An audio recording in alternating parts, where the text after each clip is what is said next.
Bienvenidos y bienvenidas a todos a este nuevo capítulo de la Secta Sagánica. Estamos con Julia Galzerano, presidenta de la Sociedad de Endocannabinología del Uruguay. Y bueno, en una clínica acá en Boulevard España y Boulevard Artigas, de cual ahora hablaremos.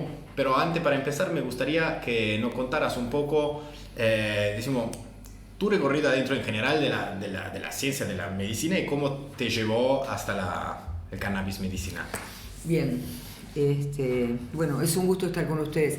En realidad yo soy médico internista, especialista en VIH y adicciones, ¿sí? Dentro de la medicina interna me dediqué a esa parte de la infectología y lo que tiene que ver con adicciones, la parte médica de las adicciones. Y cuando trabajando en estas dos subespecialidades, lo que empecé a ver, incluso antes de la regulación del cannabis, que fue en el 2013, es que los pacientes que usaban cannabis como de tipo recreativo no tenían repercusión general en los pacientes VIH, mejoraban su anorexia, su falta de apetito, mejoraban su sueño, y ahí es que nos pusimos a estudiar. Y eso en cuanto a los pacientes VIH. En cuanto a los pacientes con adicciones, en realidad pacientes con adicciones a drogas más pesadas, como puede ser la cocaína, incluso el alcohol, si decidían dejar, el cannabis podía ayudarlos en cuanto a la ansiedad y la falta de esas sustancias. Esto fue lo que de alguna manera despertó nuestro interés. Y en el año 2012, cuando desde el gobierno de Pepe Mujica se empezó a hablar de lo de la regulación del cannabis, yo en ese momento también estaba en el comité ejecutivo del sindicato médico, y ahí pensamos que nosotros como médicos teníamos que participar en esto, porque se hablaba no solo de la regulación que implica lo que es lo recreativo, lo de los clubes y demás, sino de lo medicinal. Formamos un grupo dentro del sindicato médico con delegados de todas las sociedades del área psicológica y psiquiátrica para ver qué pensábamos los médicos de eso. A partir de ahí es que entramos de lleno en el tema y apoyando la regulación sin duda. Después en el 2015 fue cuando salió un decreto acerca del cannabis medicinal, pero bueno, a todo esto en ese momento todavía no había cannabis de aquí. Y se trabajaba con cannabis que se traía de otros países por la cuestión del medicamento compasivo. Esto que es una figura que hay en nuestro derecho, que si hay una medicación que sirve y no hay en el país, uno la puede importar sin los impuestos. Así fue que trabajamos. Pero con todo esto también los médicos no teníamos conocimiento, así que en el 2016 organizamos con ICERS, una institución de otro lado, y con el sindicato médico, un curso para médicos, que eso fue en el 2016, y a partir de ahí sí ya empezamos a trabajar en el tema, y en el 2017 se fundó la SUEM. A partir del 2017 fue que también creamos este grupo, que es el CEDU, que es la Clínica de Endocannabinología del Uruguay, que es un grupo de médicos con diferentes especialidades que asesoramos, prescribimos cannabis cuando se puede prescribir y hacemos el seguimiento. Y aquí estamos. Bien. Y bueno, y en todo ese proceso entonces, vos dijiste que desde antes de la ley viste, los efectos positivos de ayuda que tiene el cannabis. Pero antes no tenían la posibilidad de...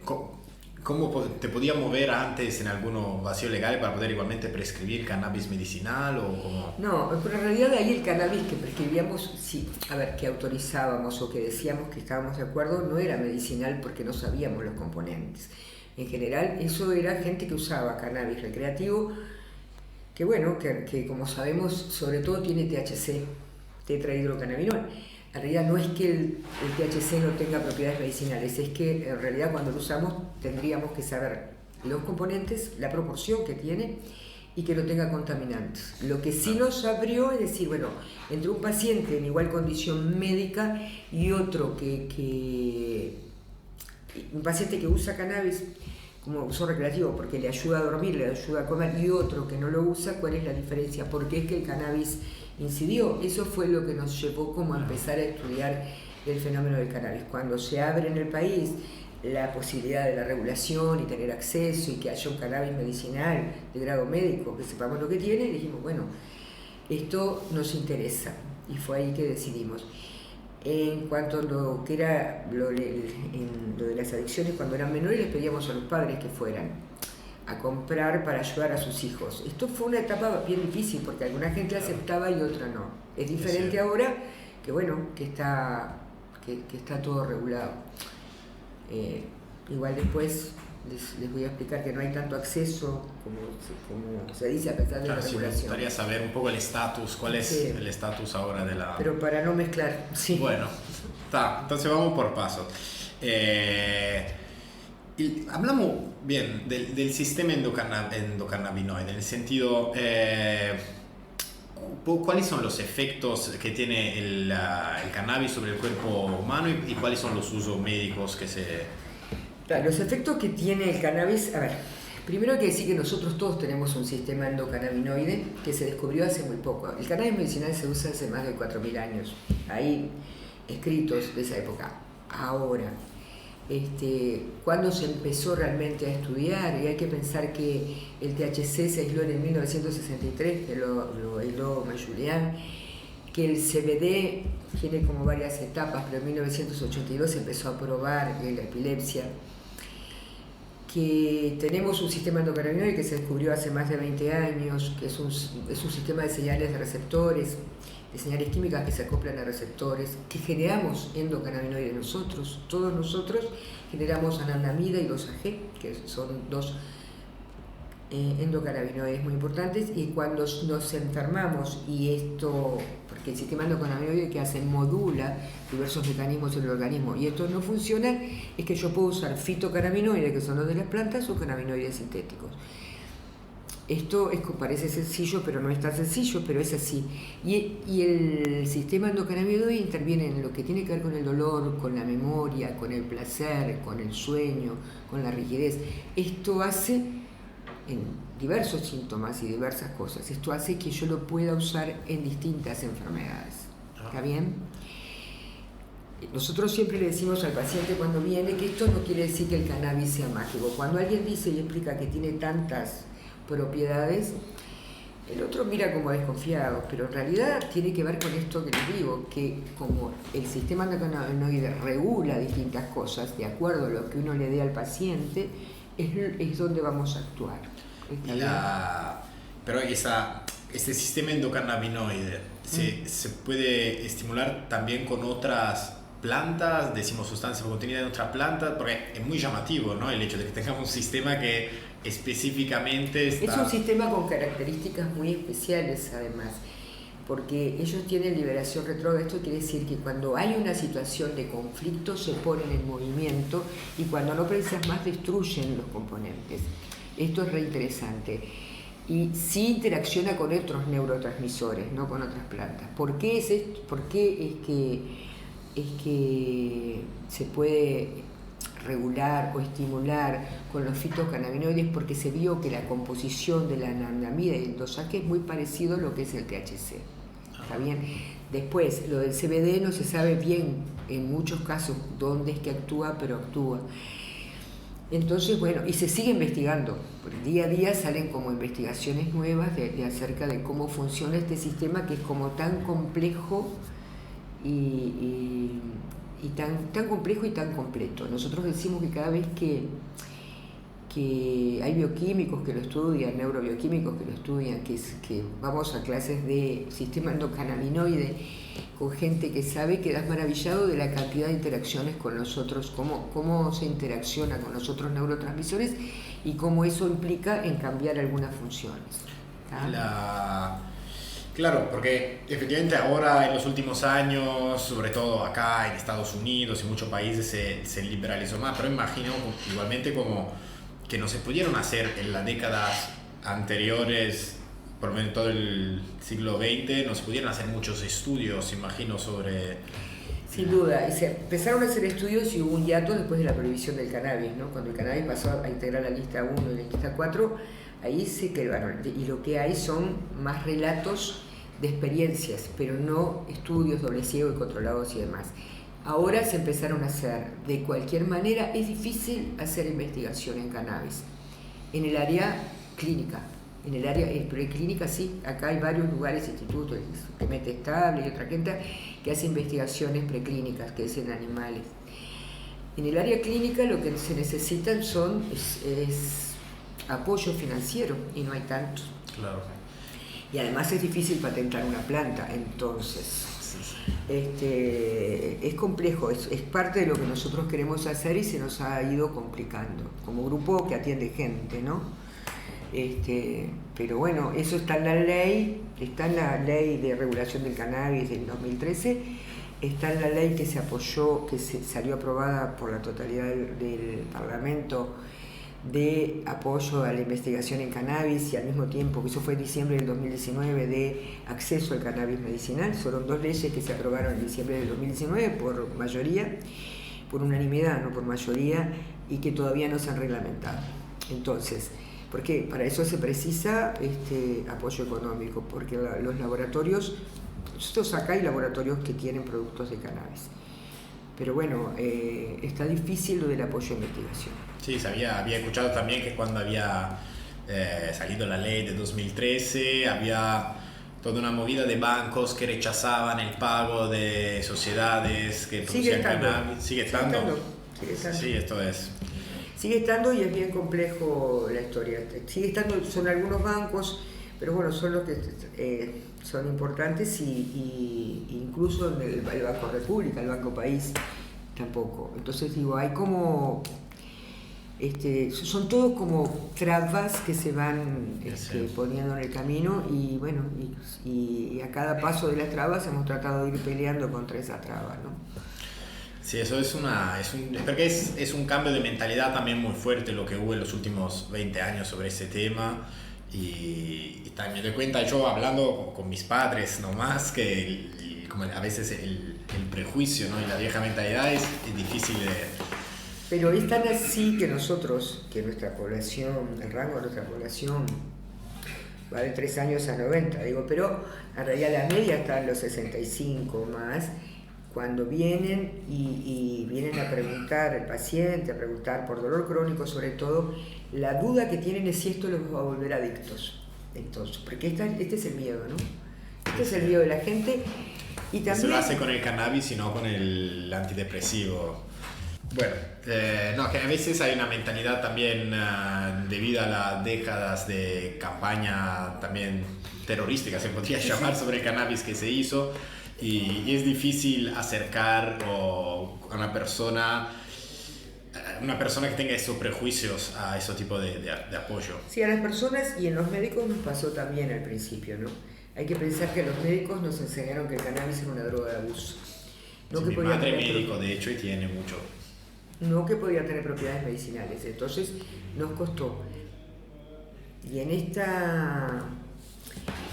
medicamento, porque en realidad termina siendo un medicamento multipropósito, le decimos nosotros, en realidad el que se hace propaganda, los que hacen propaganda son los pacientes, gente que al principio le daba temor decirle a su doctor que estaba usando cannabis, porque a ver qué pensaba, cuando vio que andaba bien, cuando el doctor le pregunta, bueno, ¿por qué es que está mejor? Bueno, porque uso cannabis, y ahí entonces empiezan muchos a preguntarse cómo.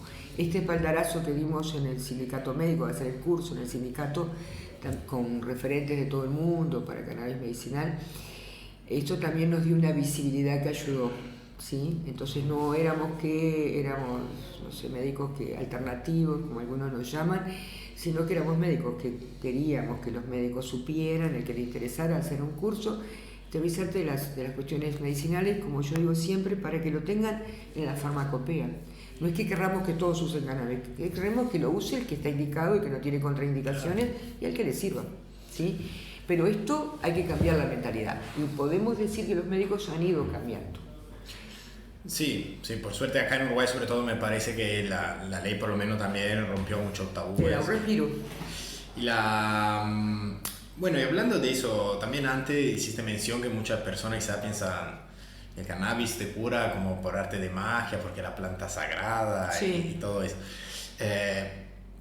Y paralelamente un poco a veces en general esa es una tendencia que hay con mucha fitoterapia, que a veces se confunde también con la homeopatía. Sí. Quería saber si podría para nuestros oyentes diferenciar la cosa. Es distinto. Nosotros... A ver, si es un producto, hay que ver cómo se usa, si es un producto vegetal, pero en realidad porque viene de la planta, pero en realidad lo que nosotros usamos son productos terminados que sabemos cada gota cuánto tiene, qué cannabinoide tiene y que no tiene elementos tóxicos. ¿Está bien? ¿Esto qué quiere decir? Yo necesito un producto que yo pueda después reproducir su efecto. Si no, no voy, porque si yo quiero tratar una epilepsia refractaria, no me sirve que hoy la pueda tratar con 40 miligramos, mañana con 50 y pasado con 25. Yo necesito, si quiero tener un efecto, tengo que saber cuánto le tengo que dar a ese paciente y que realmente ese producto no tenga otra cosa, que tenga solo CBD, que no tenga THC, que no tenga elementos tóxicos. Y entonces tratamos de tender a eso. En la cuestión esto del acceso, como los productos farmacéuticos son más caros, se han planteado algunas alternativas como es las fórmulas magistrales, que es que estén separados los cannabinoides y el médico mande a armar, parece, pero eso todavía no está, que sea como producto vegetal, es decir, bueno, esto de las flores, pero todavía tampoco está muy avanzado eso. Esta es la idea, es como, nosotros nos gusta decir, a ver, nosotros respetamos todas las disciplinas porque me parece que es lo que hay que hacer. Siempre hay una indicación para cada paciente, siempre y cuando haya un médico responsable atrás que conozca el tema. Claro. Hay médicos homeópatas muy buenos y bueno, y hay otros unos que lo manejan de una manera y otros que lo manejan de otra. Por eso no es como comparable, es parecido porque vienen de las plantas, pero es mucho más preciso, por decir de alguna manera. A eso es que tendemos, ¿no? A ver, a pesar de la regulación, en el país en general usa cannabis medicinal más gente, en realidad no es un cannabis medicinal, pero bueno, lo usan con un propósito medicinal, más gente usa cannabis no regulado que cannabis regulado, con todas estas características que yo digo. Nosotros queremos cambiar eso y queremos que la gente use productos de cannabis medicinal, cannabis de grado médico, que sepan lo que tiene, que sepa que no tenga contaminantes ni ningún tóxico. Y eso va a demorar en cambiar. Primero porque no hay un acceso económico, porque los productos regulados de venta en farmacia son caros. No hay un acceso a todos los cannabinoides, que en realidad nosotros queremos tener acceso a los dos cannabinoides que se conocen más, es el CBD, que sí lo tenemos, pero el THC también. Y el THC no tenemos productos regulados todavía. Entonces, si alguien necesita THC, las personas están informadas, entran a internet y empiezan a averiguar que bueno, que para un cáncer, que para el dolor, que para dormir, entonces van a ir a buscarlo, pero van a ir a buscar algo que de repente no saben lo que tienen. En este país hay asociaciones de pacientes que sí tienen médicos, tienen químicos y tienen productos que no están regulados pero que los estudian. Bueno, esa podría ser una alternativa, hay que ver cómo. Eso fue parte de lo que se planteó en esta ley que te digo del 2019 y que no lo ha reglamentado. A mí me parece eso, ¿no? que tenemos que tratar de que la gente tenga acceso a productos de grado médico. Y también quería decir que en realidad a veces hay gente con esto que es mágico, que es de la tierra, que bueno, que está allí, que el cannabis no te va a hacer mal. En realidad se olvidan de que el cannabis tiene interacciones, porque se va a metabolizar donde se metabolizan los otros medicamentos, tiene contraindicaciones también.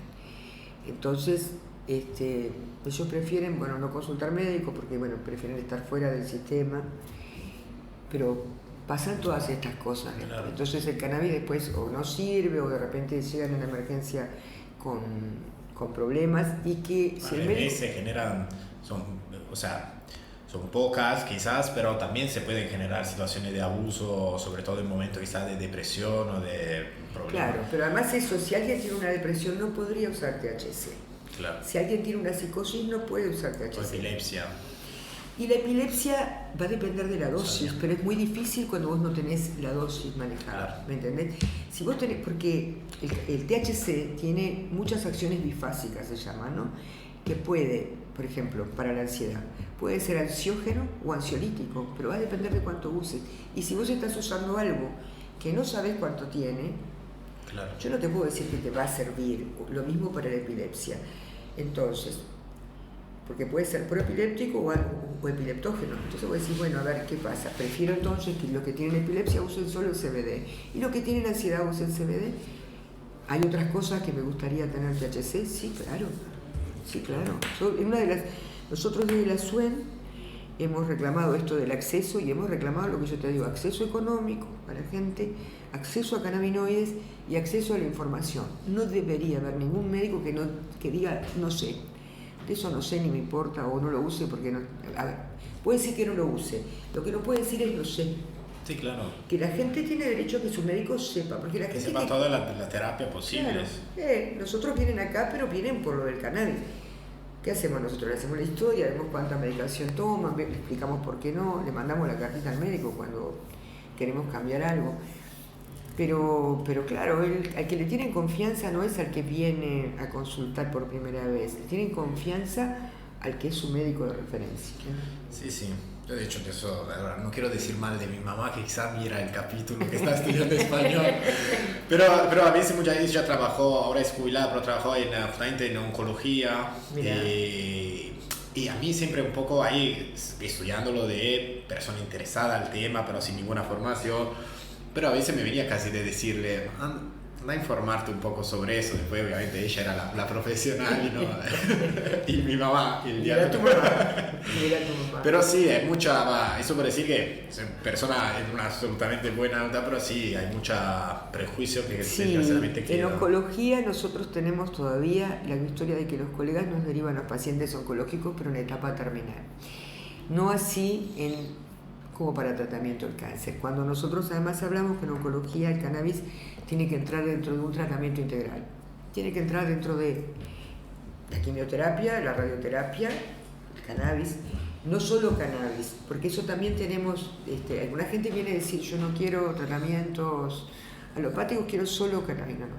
Lo que se vio es que el cannabis ayuda a potenciar los efectos de la quimio y de la radio, disminuye los efectos adversos que tienen estos mismos tratamientos y potencia los antitumorales. Entonces lo que está bueno es usarlo todo, pero todavía para los médicos, les digo, para mejorar la calidad de vida, para la última etapa sí, para disminuir los efectos de la quimio sí, pero no para el tratamiento. Que es cierto que esto de tratar el tumor todavía no hay tantos estudios, ¿no?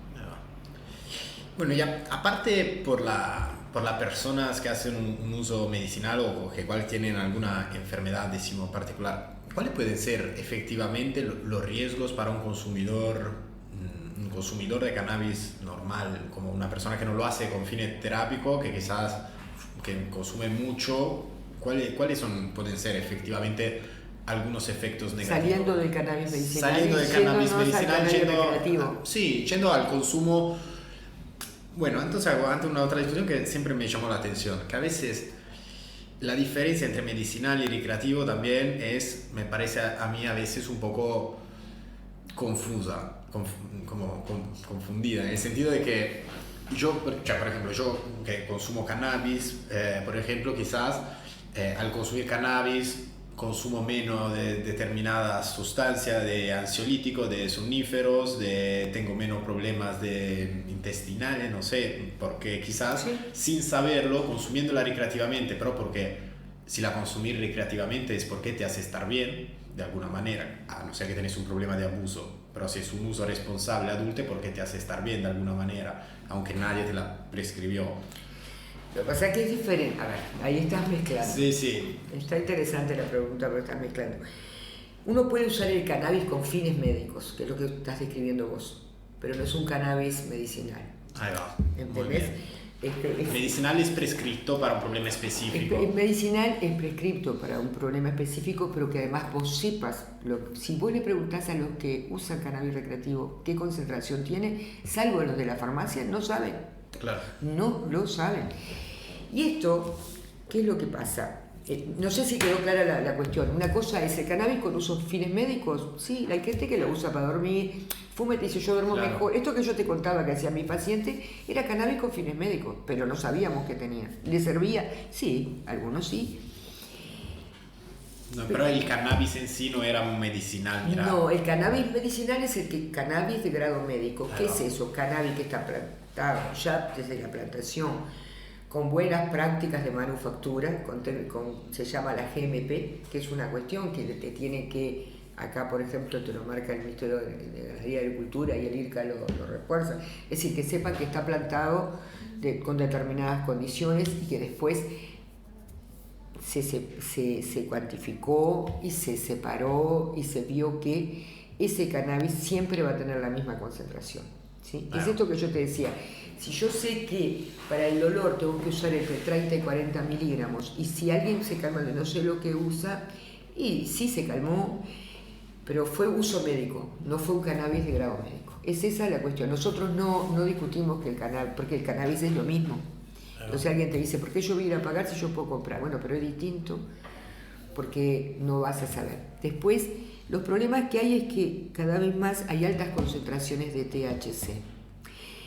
Y el THC hay que tener cuidado, porque la gente además lo usa y lo usa, no todos, algunos son medidos y no tienen problema, pero va a haber una posibilidad de adicción al cannabis, la hay. Es más, nosotros tenemos pacientes tratados con cannabis medicinal adictos al cannabis, porque esto lo aceptan más, y sí, claro, porque digo, es mucho más fácil que tomar benzodiazepinas, otras cosas, el que venga alguien que conoce el cannabis. Entonces hemos tenido esta que a mí me llamó la atención, pero está interesante. Tenemos adictos al cannabis que los tratamos con cannabis. Con cannabis, pero que no es THC, claro, con CBD. Entonces, hay un porcentaje, y la adicción al cannabis no es tan alta como puede ser la adicción al cigarrillo, que es de 32%, o la adicción a la cocaína o la metanfetamina, pero hay un porcentaje que llega como unos dicen el 14, el 19%, va a depender si empezaste a fumar siendo chico, si tenés factores de riesgo para ser adicto, porque acá entramos en otro capítulo, sí, ¿no? Entonces, si vos tenés... Claro, factores de riesgo siempre, imagino... que los hay, pero entonces gurises solo, no está la figura paterna, secretos de la familia, adicciones en la familia, es decir, hay un montón de cosas que te pueden marcar. Entonces uno dice, bien, es malo, porque yo en realidad tengo un buen vínculo con los gurises, porque con esto de internet también yo les digo, mira, si yo te digo que a ti te hace mal, es cierto, porque cuando uno trabaja con cannabis es mucho más creíble que otro médico que no trabaje con cannabis. Claro. Pero esto que yo te decía, pero además hay con alta concentración de THC, gurises que tienen antecedentes psicóticos en familiares o enfermedad psicótica o crisis de pánico, no deberían usar THC con alta dosis, porque eso te aumenta esa crisis de pánico, te puede aumentar los episodios de psicosis. Y después, si vos el cannabis tiene una cosa que se llama el set y el setting. Si vos estás bien, el cannabis te va a dar para arriba, y si tenés un lugar donde consumís que está bien, eso es el setting, no te va a complicar, si no, te va a hacer mal, porque este producto, esta sustancia, reacciona de manera diferente. ¿Por qué es tan compleja? Y bueno, por el sistema endocannabinoide que vos decías en entrada. Pero es eso, fundamentalmente los problemas son esos. Y después los respiratorios crónicos, los asmáticos y los EPOC, en realidad al principio les da broncodilatación, pero después les da broncoobstrucción. Si está muy alto el THC puede dar trastornos de arritmias y qué sé yo. Si es un epiléptico y usa THC alto, puede convulsivar. Después están descritas las paranoias y qué sé yo. Yo yo trabajo en la clínica con adictos, así que no he visto, pero sé que algunos colegas sí, yo no he tratado pacientes con paranoias pero... Eso esa parte sale más bien de la... En mi experiencia de amigos, por lo menos, y personal, quizás la adicción, más bien que a la sustancia en sí, quizás te viene más a la costumbre, porque yo me daba cuenta en algún momento de que quizás, no sé, que cuando tomas alcohol te viene de fumar, y si sos uno que quizás fuma porro, si no tenés, fumas un cigarro, realmente placase la costumbre y el movimiento. Y eso de la depresión y de la ansiedad también para mí como surge de... como decía, no de la sustancia, sino más bien eso del contexto. Sí, es que sí. Eso es re importante, que es lo que, porque en realidad hablamos de la sustancia y nos olvidamos de la persona que consume esa sustancia. Entonces va a tener que ver por qué a uno le pega de una manera, a otro le pega de otra, porque somos todos diferentes. Y también, vuelvo a decirlo, de la metabolización, de las interacciones farmacológicas. Si esa persona está tomando medicación, como todo se metaboliza en el hígado, va a haber choque. Algunos medicamentos pueden potenciar ese cannabis y algunos medicamentos pueden disminuir la acción del cannabis. Lo mismo el cannabis con los medicamentos. Bien. Bueno, eso me parece muy interesante, sobre todo porque eso en los últimos, decimos que la década de prohibicionismo también generaron una cultura canábica también totalmente desregulamentada, justamente, y entonces ahora se busca siempre la extracción del THC más fuerte y siempre y yo digo siempre con mis amigos que quizá la diferencia es como la diferencia entre la hoja de coca y la cocaína, sí, porque si vas a extraer el principio exacto.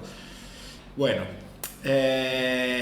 hablando de las políticas, entonces vamos un poco a hablar de cómo funciona. ¿Qué opinas de la regulación actual del Uruguay sobre el cannabis medicinal en este caso? Y en general a nivel mundial, como si te parece que se está moviendo también a nivel más... En realidad a nivel mundial se está moviendo de manera diferente que acá. En general el Uruguay empezó por lo recreativo, por los clubes, por el autocultivo, y después recién llegó el medicinal. Yo les decía año 2013, año 2015, recién en 2018 hubo el primer medicamento, mientras tanto importábamos. Así que a nivel mundial se está moviendo. A nivel nuestro, en realidad nos hemos quedado un poco con esto que decía ya del acceso, ¿no? Por eso estamos pidiendo ver si tiene que haber productos accesibles a la gente. Porque si no la gente va al mercado no regulado. Claro. Entonces, si esto es un problema de salud pública, yo quiero que la gente pueda usarlo, porque, a pesar de que en nuestro país, en 3 mutualistas, en 3 servicios de salud privados, en 2 ahora, todavía la tercera está por verse, pero bueno, hay policlínica de cannabis medicinal que hace 4 años era impensable. La primera fue el CASMU, la segunda fue la Sociedad Española. Igual los tickets de esos medicamentos son caros. Entonces, tiene que haber, se salvó una brecha porque, bueno, al menos están en un servicio de salud. Nosotros fuimos los primeros y nos vinieron a entrevistar de todos lados y realmente era muy emocionante, muy gratificante. Pero si el usuario de ese servicio no puede acceder al producto, tampoco funciona.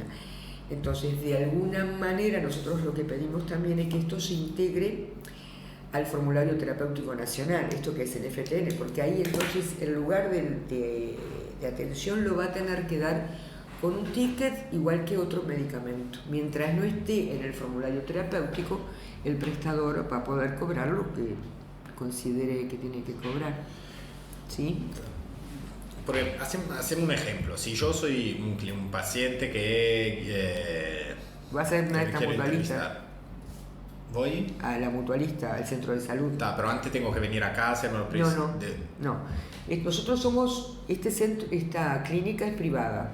No es para los que, bueno, a veces alguna gente de esos lugares viene igual porque bueno, no quiere ver, no quiere esperar, qué sé yo. Pero esto es privado, nosotros lo vemos. Tenemos distintos costos para los pacientes de acuerdo a dónde provienen y tenemos incluso una tarifa social para gente que es de salud pública o que no puede abonar el costo. Pero ahí nosotros le hacemos el asesoramiento, vemos la historia, lo controlamos, le explicamos cómo funciona el sistema endocannabinoide. Nosotros somos varios médicos, tenemos una secretaria, tenemos un enfermero.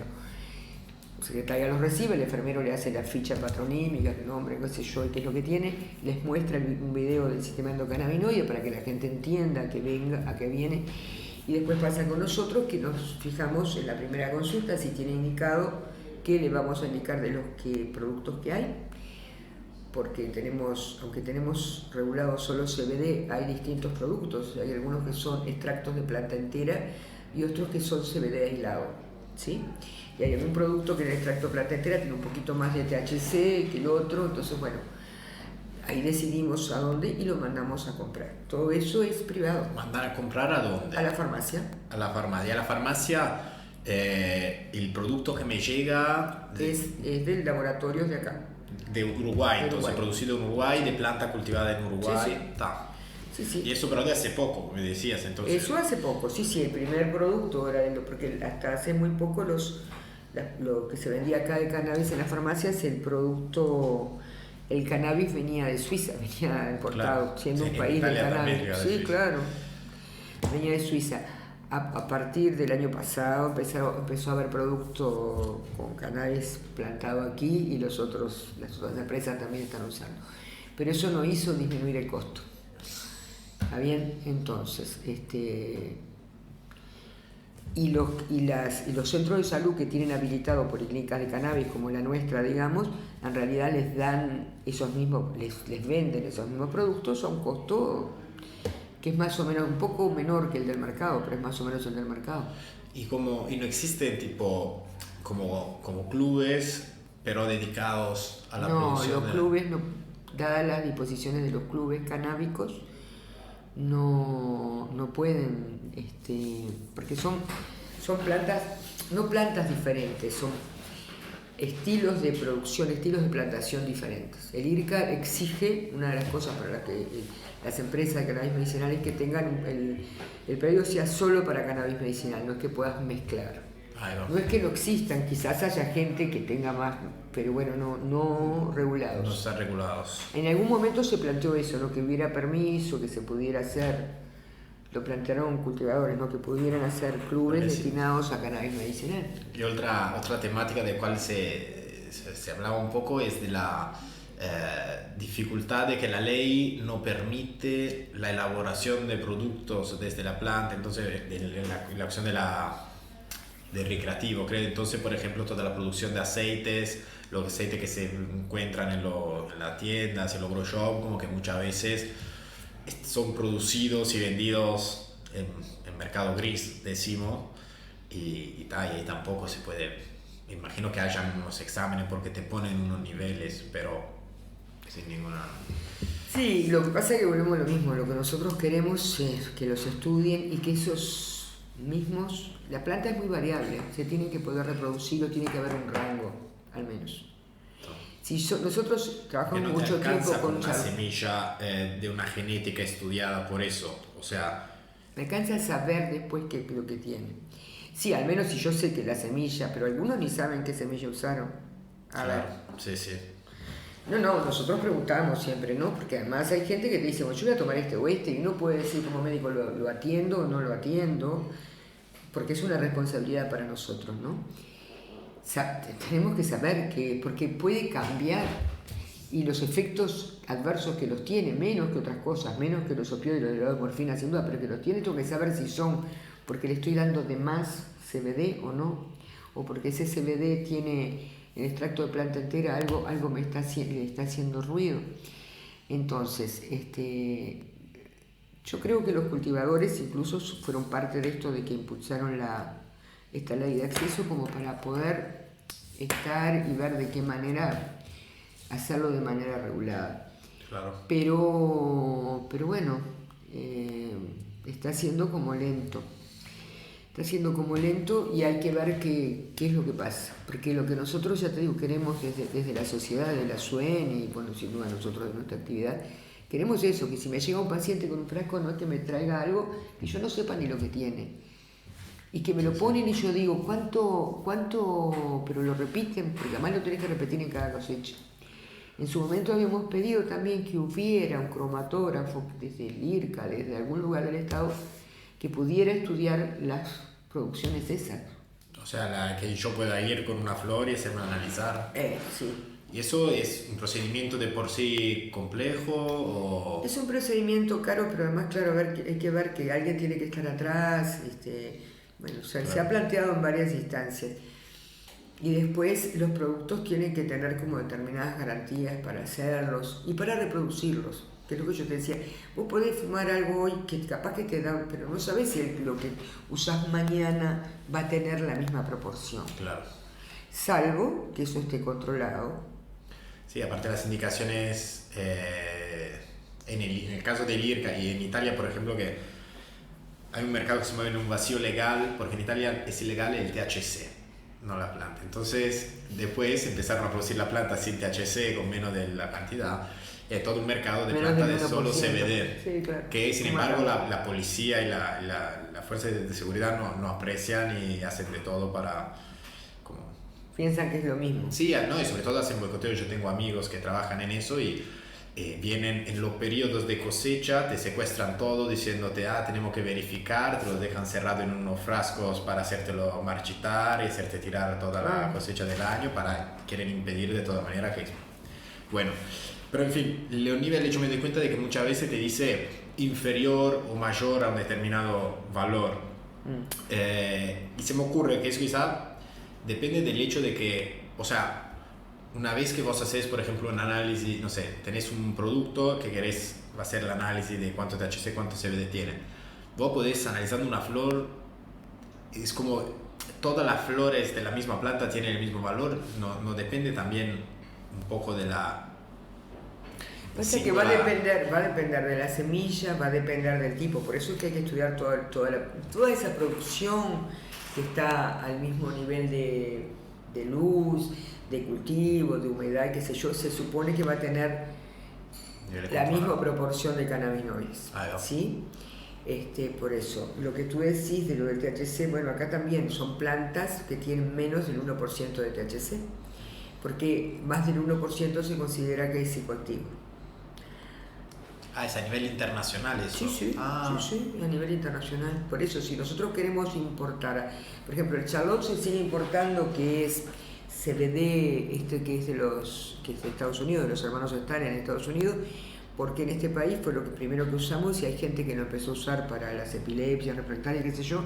Y bueno, y el año pasado que quisieron cortar la importación, los padres, todos son padres de gurises con epilepsias muy raras, plantearon que les daba mucha angustia tener que cambiar a otro CBD uruguayo porque no sabían si iba a tener el mismo efecto.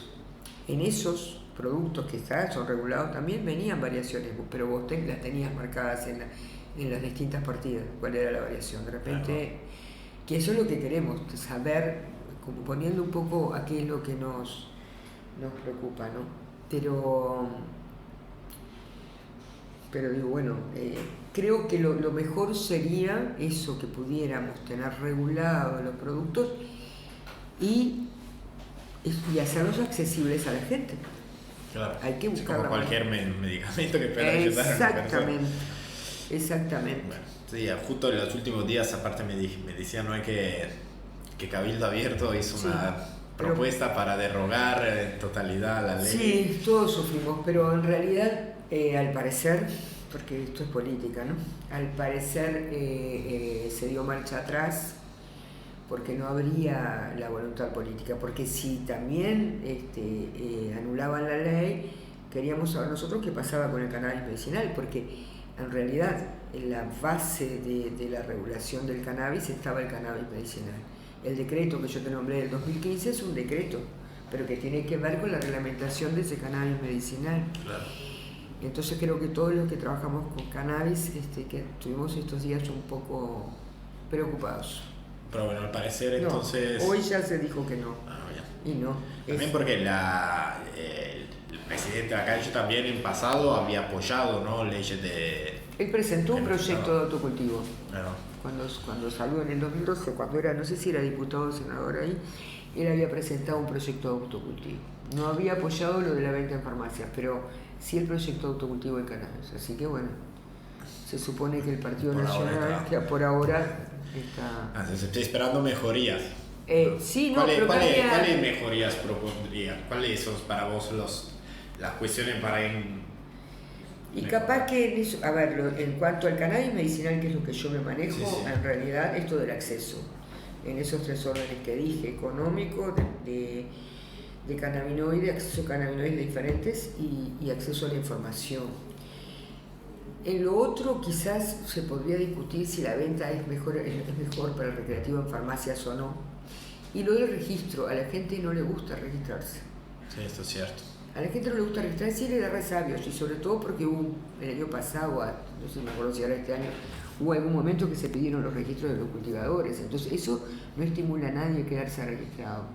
Es más, el uruguayo, yo qué sé si el uruguayo de todos los países, no te gusta estar en una base de datos. No, y aparte es una cuestión como el cannabis, que la gente viene acostumbrada de decenas de años, no sé, acá en Uruguay, pero de represión. Yo me imagino si mañana pasara en Italia, yo no sé si tendría la confianza, diría, esperamos 20 años antes de ir a registrarnos, porque si en 10 años se marcha atrás, si tienen todos los nombres anotados. Fíjate que pues, hace 2 años están en el gobierno, quieren cambiar una ley que tiene aprobación de la gente, porque en realidad eso también, al principio no la había tanto y ahora al ver que no había los líos, los problemas y las cosas que dijeron, bueno, la gente está más tranquila.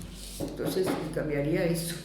Bien, para cerrar, ¿qué dirías a una persona justamente que quizá sufre de algún problema o tiene algún pariente, un padre que tiene uno de esos problemas que puede ser ayudado por el cannabis medicinal y quizás justamente tiene desconfianza por prejuicio, por mentalidades pasadas? En realidad lo que le diría es que el cannabis medicinal puede ayudarlo, que tiene menos efectos adversos que cualquier otro, por ejemplo en dolor crónico, que cualquier otro analgésico, que lo tiene pero que son leves, y que viene indicado, y si no tiene contraindicaciones, va a tener una buena respuesta, ¿sí?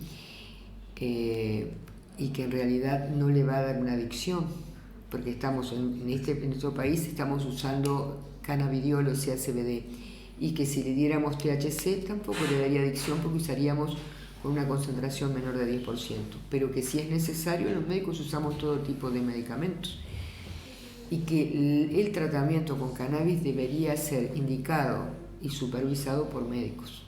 ¿Por qué? Por todo esto, por la indicación, las interacciones, las contraindicaciones, y porque además el paciente no es que lo veamos solo por el cannabis, lo vemos de manera integral. Entonces ahí es que podemos unir todo.